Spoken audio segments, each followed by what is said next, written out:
유승원 목사의 은혜의 뒷이야기. 예전 제가 신학교에서 가르치던 시절 제자 목사 중 한 명의 간증을 기억합니다. 생활이 어려워 바쁘게 공부하면서 보험 외판원으로 일을 하며 특별 상까지 받았던 사람입니다. 말이 어눌한 편이었습니다. 그런데 어떻게 특별 상까지 받았을까요? 그 친구가 했던 경험 한 가지만 들어보면 비결이 무엇이었는지 바로 알 수 있을 것입니다. 한 식당에 오지 말라는 데도 자꾸 찾아갔더니 하루는 주인이 성이 나서 수저가 잔뜩 들어있는 수저통을 집어 던지더랍니다. 이 친구가 어떻게 했는지 아십니까? 식당 바닥에 산산이 흩어진 수저를 아무 말 없이 다 주워 담아서 주인에게 주고 안녕히 계십시오 하고 인사를 하고 식당을 떠났습니다.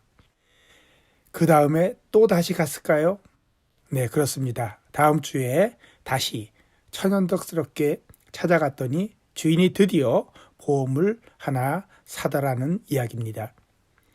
우리 예수님께서는 이런 일을 하나 예화로 들어주시면서 우리가 끈질기게 기도해야 할 것을 권하셨습니다. 누가복음 18장에 있는 예수님의 비유입니다. 어떤 도시에 하나님을 두려워하지 않고 사람을 무시하는 한 재판장이 있는데 그 도시에 한 과부가 있어 자주 그에게 가서 내 원수에 대한 나의 원한을 풀어주소서 하되 그가 얼마 동안 듣지 아니하다가 후에 속으로 생각하되 내가 하나님을 두려워하지 않고 사람을 무시하나 이 과부가 나를 번거롭게 하니 내가 그 원한을 풀어주리라. 그렇지 않으면 늘 와서 나를 괴롭게 하리라 하였느니라. 주께서 또 이르시되 불의한 재판장이 말한 것을 들으라. 하물며 하나님께서 그 밤낮 부르짖는 택하신 자들의 원한을 풀어주지 아니하시겠느냐. 그들에게 오래 참으시겠느냐. 내가 너에게 이르노니 속히 그 원한을 풀어주시리라. 이 비유는 약간 당혹스러운 점이 있습니다. 하필이면 하나님을 못된 재판장과 비교했기 때문이지요. 두 인격체가 대조되어 있습니다. 신부는 비슷한 것 같습니다. 양자 모두 옳고 그른 것을 판단하여 의를 세우는 일을 한다는 점에서는 같습니다. 양자 모두 그렇게 할 수 있는 권한을 갖고 있습니다.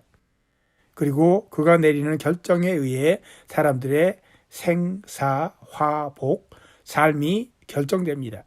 즉 사람들의 중요사항에 있어서 실력과 권한을 가진 주권자라는 점에서 양자는 같습니다.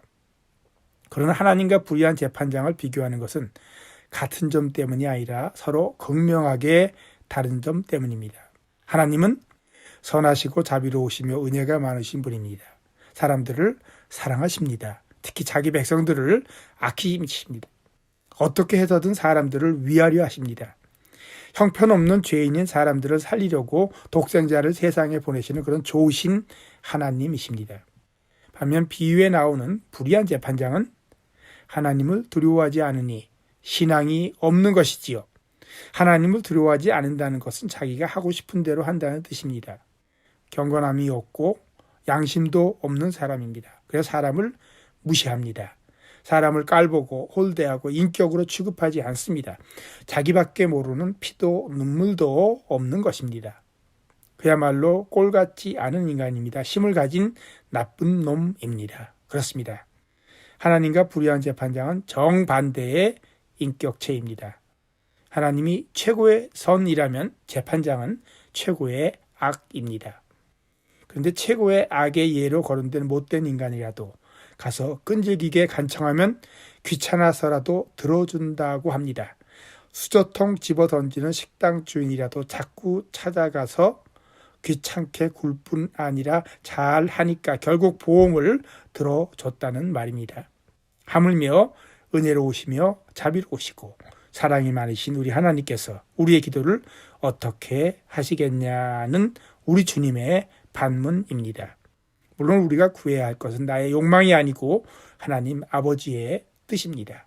그분의 뜻대로 무엇을 구하면 들으시는 것이 우리가 취할 수 있는 담대함이라고 사도 요한은 강조했습니다. 그러니 하나님 나라와 의의 실현을 위해 끝까지 호흡이 있는 한 끝까지 낙심하지 않고 기도합시다. 지금까지 시카고 언약장로교회를 섬기시는 유승원 목사의 은혜의 뒷이야기였습니다.